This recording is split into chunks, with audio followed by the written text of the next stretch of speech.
Assalamu alaikum. I hope you all will be fine. So listeners, today we are going to discuss the signs and symptoms of uric acid. Uric acid दो सूरतों में ज़्यादा होता है। एक तो ये कि हम प्रोटीन ज़्यादा यूज़ करें, जैसे अक्सर लोग सिरिपाई, कलेजी और गोश्त वगैरह खाते हैं। तो जब इन चीज़ों का ज़्यादा इस्तेमाल हो जाए तो यूरिक एसिड जो है वो बढ़ जाता है। सेकेंड रीज़न ये होती है कि आप यूरिक एसिड ज़्यादा इंटेक नहीं कर रहे, लेकिन वो आपकी बॉडी से एक्सक्रीट भी नहीं हो रहा। ये ख़ास तौर पर तब होता है जब आप डाईयूरेटिक्स यूज़ करते हैं, जो कि मोस्टली ब्लड प्रेशर के पेशेंट्स को दी जाती हैं, और ये जो है अल्कोहल वगैरह यूज़ करने वाले पेशेंट्स के अंदर भी बढ़ जाता है। सबसे इम्पोर्टेंट बात यह है कि यूरिक एसिड बढ़ने की वजह से जो बीमारी होती है उसे क्या कहा जाता है।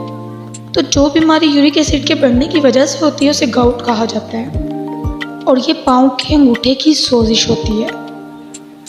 स्वेलिंग इस कदर होती है कि अंगूठे का पूरा जोड़ रेड हो जाता है और गर्म भी हो जाता है, और इस हद तक जो है पेनफुल हो जाता है कि गाउट के पेशेंट को बुखार हो जाता है।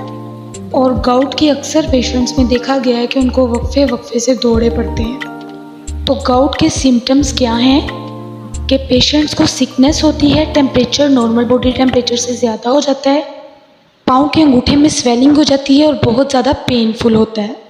और जिन लोगों को बार बार गाउट होता है, एक स्टेज ऐसा आता है कि उनके घुटनों और कलाइयों में भी पेन हो सकती है। तो ये एक सीक्वेंस है कि कैसे यूरिक एसिड की बीमारी जो है वो पूरी बॉडी में फैलती है। और इसके लिए बहुत इम्पोर्टेंट चीज़ जो है वो ये है कि आप नोट करें कि आप कैसी ग़िज़ा ले रहे हैं।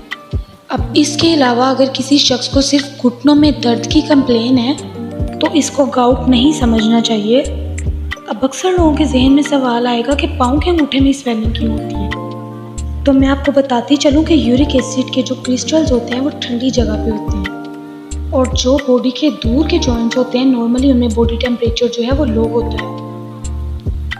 दैट्स द रीज़न कि पेशेंट को वहाँ स्वेलिंग और पेन बहुत ज़्यादा होती है। और एक और मोस्ट इम्पोर्टेंट बात जो आपको बताना ज़रूरी है वो ये है कि जब आपका कोई भी जॉइंट गर्म होता है या वहाँ पे रेडनेस होती है तो आप बर्फ़ की टकोर करते हैं, लेकिन अगर आपको स्वेलिंग या रेडनेस जो है वो गाउट की वजह से है तो आप याद रख लीजिए कि वहाँ बर्फ़ की टकोर नहीं करनी। और हर जॉइंट में स्वेलिंग जो है वो गाउट की वजह से नहीं होती। उम्मीद करती हूँ कि आज की डिस्कशन आपके लिए बहुत फ़ायदेमंद होगी।